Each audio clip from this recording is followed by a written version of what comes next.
another beautiful day to wake up to. Again, it's that natural sunlight. I'm telling you, it really helps. So, day 2, what's on my mind? Well, today, I don't know, it was a little bit harder to wake up. I don't know why, but I felt like my sleep was a bit rough towards the end. Maybe it was in anticipation of what I have to do today. So, I want to talk a little bit about procrastination then, because I feel like that's what I was afraid of tackling today. Procrastination, there's always that like want to just not do something, and it's strange, you know? You have this inner drive to do things, and it comes from within, but then this little voice in your head tells you, nah, do this instead. Do that instead. Don't do that. That's, no, absolutely not. And just this little voice keeps telling you to stop, to do something else. This is more important. These are your responsibilities. These you have to do right now, that you could do later. And you just flip-flop, you know? And then eventually your responsibilities kind of get lost and you do nothing, you know? I've personally got this bad habit where sometimes I wake up and I'll just go straight to Google or Reddit and just browse it. And sometimes I can get lost in that. Spend up to an hour of my morning doing nothing. Just mindlessly scrolling through the pages. I don't know. Sometimes I don't know why that happens. So in a way, these videos, I guess, these little vlogs, maybe they'll help keep me in check, keep me on track in my mornings, so that I wake up and actually do something productive during the morning. I don't know about you guys, but I like to eat breakfast. I know some people don't. Some people just go straight to work, or they'll have their little coffee and jump right into their car and drive straight to work. I've never really been like that. I like my mornings a little bit more relaxed. Maybe it's the inner procrastinator in me.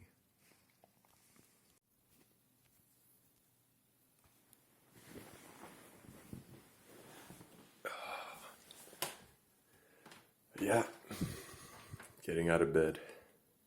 That's literally the hardest step of my day sometimes. Just doing that, getting out of that, sitting up, saying, now it's time to go. Now it's time to start the day. Do what I need to do. But even then, when I get out of bed, there's still that inner voice in my head that prevents me from doing things that I know I should do. So let's talk about those responsibilities a bit.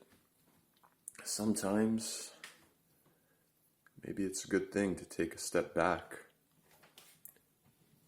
and just observe what those responsibilities are. Do you actually need to do them? Is it life or death in the moment? Is it something that you've been told to do? Something that you've been telling yourself you need to do? Just something to be conscious about. I know that's what I've been doing a lot of recently. Today I have to go to school. part of me doesn't want to go there. I've been struggling with that, you know. Maybe school isn't for me.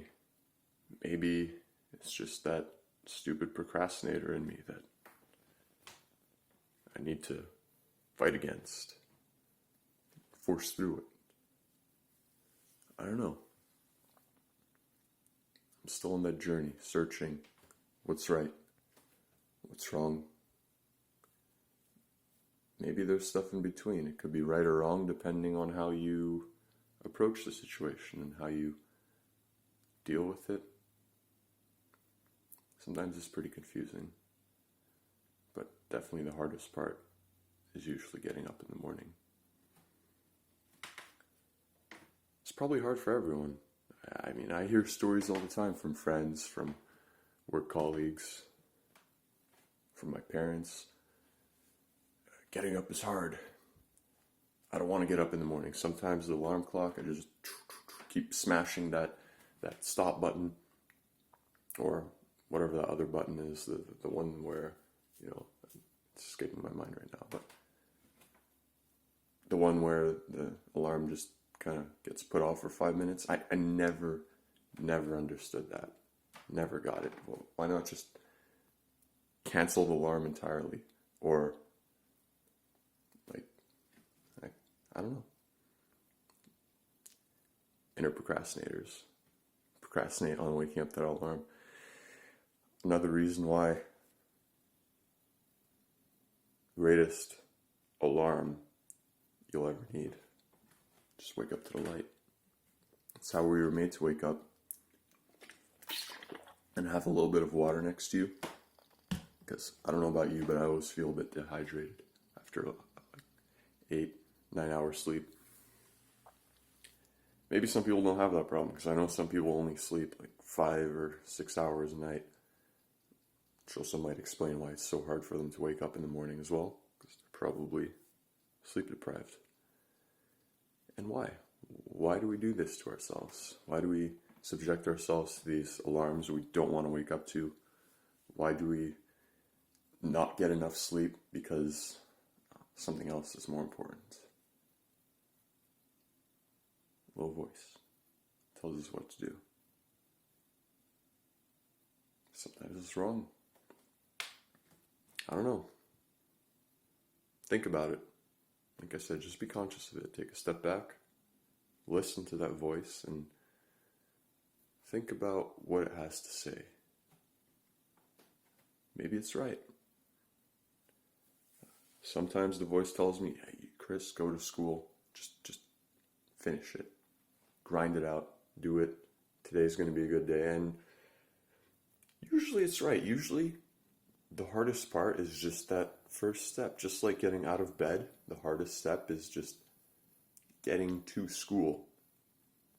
I don't know about you guys, but I live something like an hour and a half away from school. I live out in the suburbs. Check it out, you know. My parents have a pool in the backyard. Big backyard, big front yard, big house. I live far from downtown. Downtown is where the school's at, so sometimes it's just that anxiety of getting over the long commute to school. But once I'm there, it's not that big of a deal, I suppose. It's the first step, the procrastination.